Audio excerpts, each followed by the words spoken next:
भारतीय संविधान भारत का सर्वोच्च कानून है, जो 26 नवंबर 1949 को संविधान सभा द्वारा पारित हुआ और 26 जनवरी 1950 को पूरे देश में लागू हो गया। इसलिए 26 नवंबर को संविधान दिवस के रूप में तथा 26 जनवरी को गणतंत्र दिवस के रूप में मनाया जाता है, क्योंकि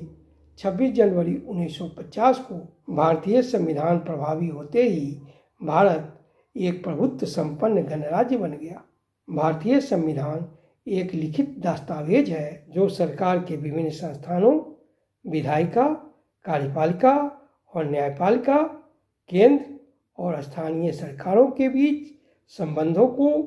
परिभाषित और निर्धारित करता है, जिसमें देश की राजनीतिक व्यवस्था, सरकार के संस्थाओं की शक्तियां और जिम्मेदारियां, मौलिक अधिकार की रक्षा और शासन के सिद्धांतों की जानकारी दी गई है। भारतीय संविधान की विशेषता है विकेंद्रीकृत शासन प्रणाली को अपनाया जाना, यानी भारतीय संविधान के मूल में हर स्तर पर विकेंद्रीकृत शासन प्रणाली को अपनाया गया है। भारतीय संविधान विश्व का सबसे लंबा लिखित संविधान है, जिसमें 470 अनुच्छेद, 12 अनुसूचियां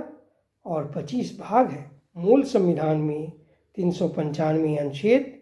8 अनुसूचियां और 22 भाग थे। यूँ तो कहा जाता है कि भारतीय संविधान का मूल आधार भारत सरकार अधिनियम 1935 है और इसमें संसदीय शासन व्यवस्था, द्विसदनीय व्यवस्था, कैबिनेट प्रणाली, एकल नागरिकता, कानून का शासन आदि ब्रिटेन के संविधान से, गणतंत्र की अवधारणा तथा स्वतंत्रता, समानता और बंधुत्व के आदर्श फ्रांस से, राज्य के नीति निर्देशक तत्व और राष्ट्रपति के चुनाव विधि आयरलैंड से, मौलिक अधिकार, न्यायपालिका की स्वतंत्रता, न्यायिक समीक्षा, राष्ट्रपति न्यायाधीश पर महाभियोग, संविधान की प्रस्तावना आदि संयुक्त राज्य अमेरिका से, संविधान संशोधन की प्रक्रिया दक्षिण अफ्रीका से, मजबूत केंद्र यानी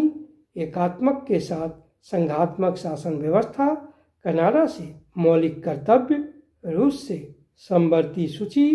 ऑस्ट्रेलिया से तथा कानून द्वारा स्थापित प्रक्रिया की अवधारणा जापान से लिया गया है। पर आज तक कोई भी राजनीति शास्त्र के ज्ञाता, विद्वान या प्रोफेसर आपको यह नहीं बताया होगा कि हमारा संविधान सनातन हिंदू धर्म के मूल सिद्धांतों पर आधारित है। हाँ, मैं ठीक कह रहा हूँ कि शायद आपको नहीं पता होगा कि भारतीय संविधान की आत्मा है भारतीय संस्कृति, सनातन हिंदू धर्म, और भारतीय संविधान सनातन हिंदू धर्म के मूल सिद्धांत पर आधारित है, भारतीय संस्कृति पर अवलंबित है। इसलिए जब तक सनातन धर्म है तब तक भारतीय संविधान है। सनातन धर्म के खत्म होते ही न तो संविधान बचेगा और न भारतीय सभ्यता और संस्कृति। कैसे जानने के लिए साथ में पूरा भारतीय संविधान जानने और समझने के लिए इस चैनल को लाइक और सब्सक्राइब कर दोस्तों, रिश्तेदारों और ग्रुप में अधिक से अधिक लोगों को शेयर करें, क्योंकि हमारे बीसी क्लासेस का उद्देश्य है सबको फ्री में वर्ल्ड क्लास बेस्ट एजुकेशन देना, सबके लिए मुफ्त कोचिंग की व्यवस्था कर उन्हें हर प्रतियोगी परीक्षा में सफल बनाना, जिसके लिए इस चैनल का प्रसार होना, अधिक से अधिक व्यू, अधिक से अधिक सब्सक्राइबर होना आवश्यक है। आपका सहयोग, आपके प्यार और विश्वास की ज़रूरत है हमें। धन्यवाद।